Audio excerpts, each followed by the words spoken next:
I showed David the 5 new photos and explained that they had appeared in my mailbox that afternoon. His eyes widened as he examined each picture, and he invited me inside to sit down while we talked. His house was sparsely furnished with moving boxes still stacked in corners. The living room contained only a couch, a television, and a card table with a laptop computer. I noticed several thick folders on the table but could not see what they contained from where I sat. David made tea. While I waited in the living room, I could hear him moving around in the kitchen and opening and closing cabinet doors. While he was gone, I glanced at the folders on the table. The top folder had my last name written on the tab in the same handwriting that had been on the envelopes. My heart started racing, but I forced myself to remain calm. When David returned with 2 cups of tea, I thanked him and tried to act normal while my mind processed what I had seen. David sat down across from me and we discussed the new photos. He agreed that they were disturbing and suggested that someone might be trying to frighten or intimidate me. He offered again to help investigate and mentioned that he had experience dealing with stalking cases in his research work. I told him I was planning to contact the police and asked if he thought that was the right approach. He paused for a moment and then said he thought involving law enforcement was premature until we had more information. I left David's house feeling more confused and unsettled than before. The folder with my name on it could not be a coincidence, but I needed to be certain before making any accusations. I decided to return later that night, when David was likely to be asleep. I would try to get a closer look at the contents of that folder. If it contained information about me or my family, then I would have proof that David was somehow involved in sending the photos. At 2 in the morning, I walked back to David's house. All the windows were dark and his car was in the driveway. I crept around to the backyard and found a window that provided a view into the living room. The card table was still in the same position and I could see the folders stacked on top. I used my phone's flashlight to try to read any other labels or documents that might be visible. The beam of light was weak, but I could make out several more folders with different family names. A basement window near where I was standing glowed with a faint light. I knelt down and peered through the glass. The basement had been converted into some kind of workspace, with tables covered in photographs and documents. Hundreds of pictures were spread across every surface. I could see photos of children and families that appeared to span several decades. Some of the pictures looked like they had been taken with telephoto lenses from long distances. I pressed my face closer to the window and used my phone to take pictures of what I could see in the basement. The quality was poor because of the glass and low light, but I managed to capture images of the workspace and some of the photographs on the tables. I could make out what looked like surveillance equipment and camera lenses on shelves along the walls.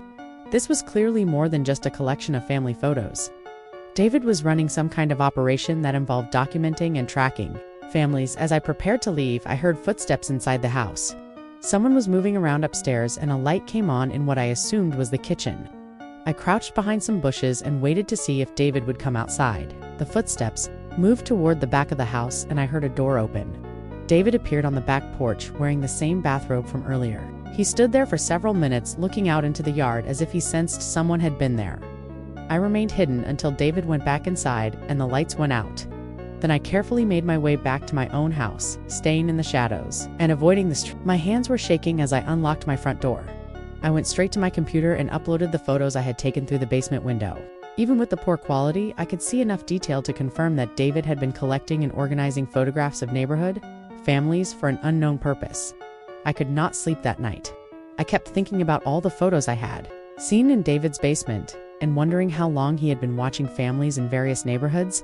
The pictures seemed to span many years, and I suspected he had been doing this kind of surveillance for a long time. I tried to imagine what his ultimate goal might be, but could not come up with any explanation that made sense. Why would someone collect so many photos of strangers and their children? The next morning, I called the police station and spoke with the same officer who had scheduled my appointment. I explained that the situation had become more urgent and that I had discovered evidence suggesting my neighbor might be involved. He agreed to meet with me immediately and asked me to bring all the photos and any other evidence I had collected. I gathered everything into a folder and drove to the police station within the hour. Officer Martinez listened carefully as I explained the entire sequence of events, from finding the first envelope through my nighttime surveillance of David's house. He examined all the photos and the pictures I had taken through the basement window. He agreed that the evidence suggested David was engaged in some form of stalking or surveillance activity that warranted immediate investigation. He said they would obtain a search warrant and visit David's house that afternoon. Officer Martinez asked me to stay away from David and to call immediately if I received any more photos or if David attempted to contact me. He said they would. handle the investigation from this point forward and would keep me informed of their progress. I felt relieved that law enforcement was finally involved, but also anxious about how David might react when the police searched his house. I worried that he might try to destroy evidence or flee before they could arrest him. I spent the rest of the day at home waiting for news from the police. Every time I heard a car on the street, I looked out the window to see if it was a police cruiser heading to David's house. Around 4 in the afternoon, I saw 2 unmarked cars pull up in front of his house, followed by a patrol car. Several officers got out and approached the front door. I watched from my window as they knocked and waited for David to answer. After several minutes, the officers moved around to the back of the house. I assumed they were checking for other entrances or trying to determine if anyone was home. One officer returned to his car and appeared to be making phone calls, while the others continued to examine the property.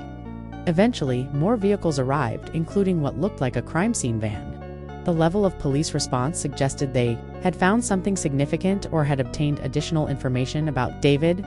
Officer Martinez called me around 6 that evening to provide an update. He said they had executed the search warrant and found extensive evidence of surveillance activities in David's basement. They had seized hundreds of photographs, camera equipment, and detailed files on numerous families from multiple neighborhoods. David had not been at the house when they arrived, but they had issued a warrant for his arrest. Officer Martinez asked if I had any idea where David might have gone. I told Officer Martinez about the diner where David and I had met and provided the phone number he had used to contact me. I also mentioned that he had claimed to work night shifts, although he had never specified where he worked. Officer Martinez said they were checking with local employers and would trace the phone. Number 2, see if it led to any additional information. He warned me to be extra cautious and to call immediately if David tried to contact me or if I saw him anywhere near my house. The next few days passed quietly with no sign of David or any additional photos. I found myself checking my mailbox multiple times each day and looking over my shoulder whenever I left the house. The police had not released any information about their investigation to the media, but I noticed increased patrol cars in the neighborhood. Officer Martinez called twice to check on me and to ask if I had remembered any other details that might help them locate David. On Thursday morning, my brother called with information about Mr. Chen, our old neighbor who used to document neighborhood activities. He had tracked down Mr. Chen's current address and phone number. Mr. Chen was now in his 80s and living in a retirement community about an hour away from our old neighborhood. My brother had spoken with him briefly, and Mr. Chen remembered our family clearly. He had agreed to meet with me to discuss the photos and any records he might have kept. I drove to the retirement community that afternoon and met with Mr. Chen in the visiting room. He was frail but mentally sharp and remembered many details about our old neighborhood from decades ago. When I showed him the childhood photos, he examined them carefully with a magnifying glass. He confirmed that he had not taken any of the pictures and that they did not match the style or quality of photos he typically shot at. Neighborhood events. Mr. Chen asked detailed questions about when and where I thought the photos had been taken. Based on my clothing and apparent age in each picture, he was able to help me narrow down the time periods to specific years. He then consulted a notebook he had brought with him that contained records of families who had lived in our neighborhood. During those years, he ran his finger down lists of names and addresses while I watched hopefully for any clues. After several minutes, Mr. Chen looked up and asked if I remembered a family named Morrison who had lived 3 houses down from us. I searched my memory but could not recall anyone by that name. Mr. Chen explained that the Morrison family had moved to our street when I was about 6 years old and had left suddenly about 2 years later. He remembered them as being somewhat reclusive and said the father had seemed unusually interested in neighborhood children and their activities. Mr. Chen flipped to another page in his notebook and found more information about the Morrison family. The father's name was Robert Morrison, and he had claimed to work as a photographer. The mother was Sarah Morrison, and they had a teenage son whose name Mr. Chen could not remember. Mr. Chen recalled that other parents in the neighborhood had expressed concerns about Robert Morrison watching children at the playground and taking pictures without left our neighborhood. He shook his head and said they had disappeared overnight without telling anyone they were leaving. Their house had been put up for sale by a real estate agent, and none of the neighbors ever saw them again. Mr. Chen suspected they might have left because of the complaints other parents were making about Robert Morrison's behavior around children. When I returned home, I immediately called Officer Martinez to share what I had learned about the Morrison family. He was very interested in this information and said it might provide a crucial link between the childhood photos and David's current activities. He asked me to email him all the details Mr. Chen had provided, including the time period when the Morrison family had lived in our old neighborhood. He said they would investigate whether David might be connected to Robert Morrison in some way. Officer Martinez called me back the next morning with significant news. The police had traced David's phone number to a fake identity and discovered that his real name was Daniel Morrison. He was the teenage son of Robert and Sarah Morrison who had lived in my old neighborhood decades ago. The police had also learned that Robert Morrison had been arrested several times in other states for stalking and taking unauthorized photos of children. That David was actually Daniel Morrison explained how he had obtained my childhood photos. His father, Robert, had apparently been stalking and photographing me and other neighborhood children during the 2 years his family lived on our street. Daniel had inherited his father's collection of surveillance photos and had apparently decided to continue his father's disturbing activities by tracking down his former victims.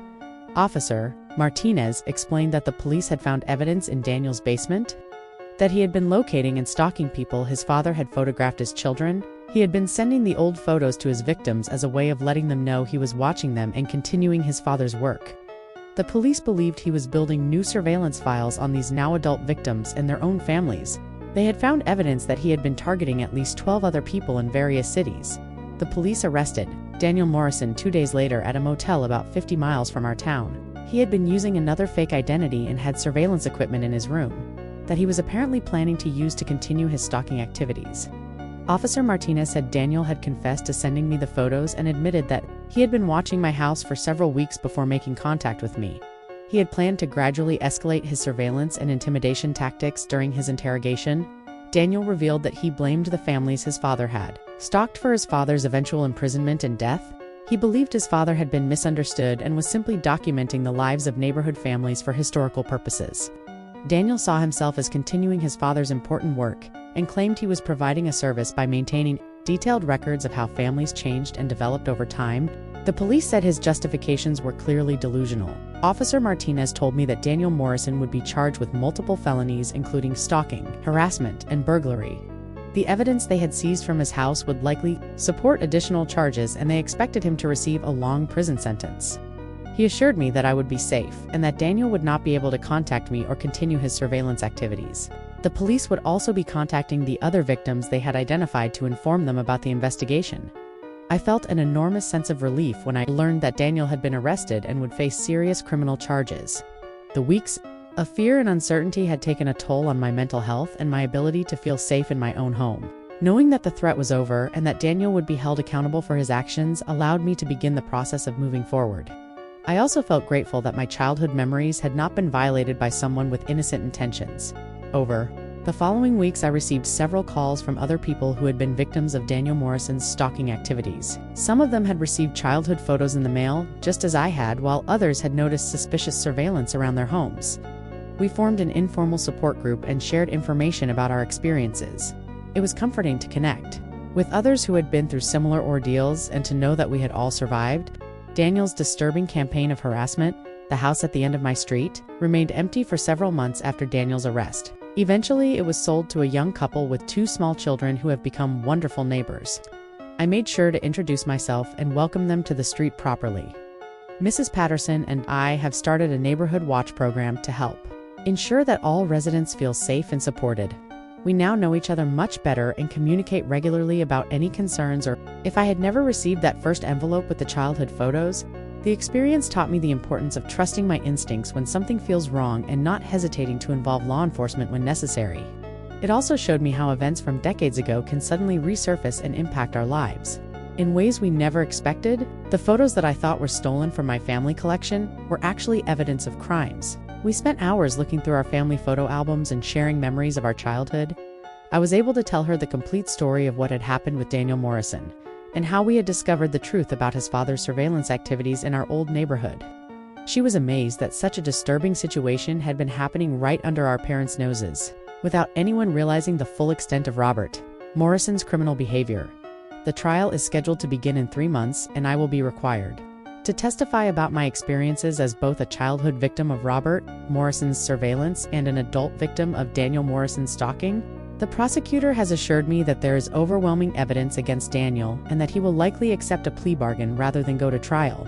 Either way, I am prepared to face him in court and to help ensure that he receives appropriate punishment for his crimes against me and the other victims. I have started working with a counselor to process the emotional impact of learning that I was stalked as a child and then targeted again as an adult by the same family. The counselor has helped me understand that none of this was my fault, and that both Robert and Daniel, she has also helped me develop strategies for feeling safe and secure in my daily life while avoiding becoming overly paranoid about potential threats.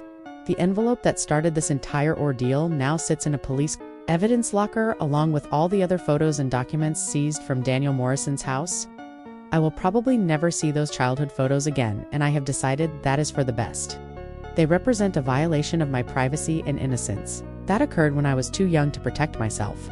I prefer to focus on the legitimate family photos that capture happy memories rather than the of my story could be interpreted in different ways. When I first discovered that my new neighbor had my childhood photos, I assumed someone had stolen pictures from my family albums.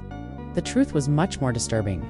My neighbor had childhood photos of me because his father had been secretly taking surveillance pictures of me for years. The photos were not stolen from my family's collection, but were instead evidence of crimes that had been committed against me decades ago by someone I never even knew existed. In the weeks following the arrest, I found myself reflecting more deeply on the impact this experience had on my sense of trust and security. It was difficult to reconcile the fact that someone had been watching me for so long without my knowledge. I realized that rebuilding my confidence would take time and that I needed to be patient with myself as I healed from this trauma. I also began to appreciate the strength I had found in reaching out to others who had been affected by Daniel's actions. Sharing our stories and supporting each other made the burden feel lighter. It reminded me that even in the darkest situations, connection and understanding can provide hope and resilience. Please smash that like button, subscribe to the channel, and turn on your notifications so you don't miss out on our next deep dive. Now, a question for you. Have you ever had a gut feeling about someone that turned out to be completely right? Let me know your thoughts in the comments below. Until next time, trust your instincts and stay safe.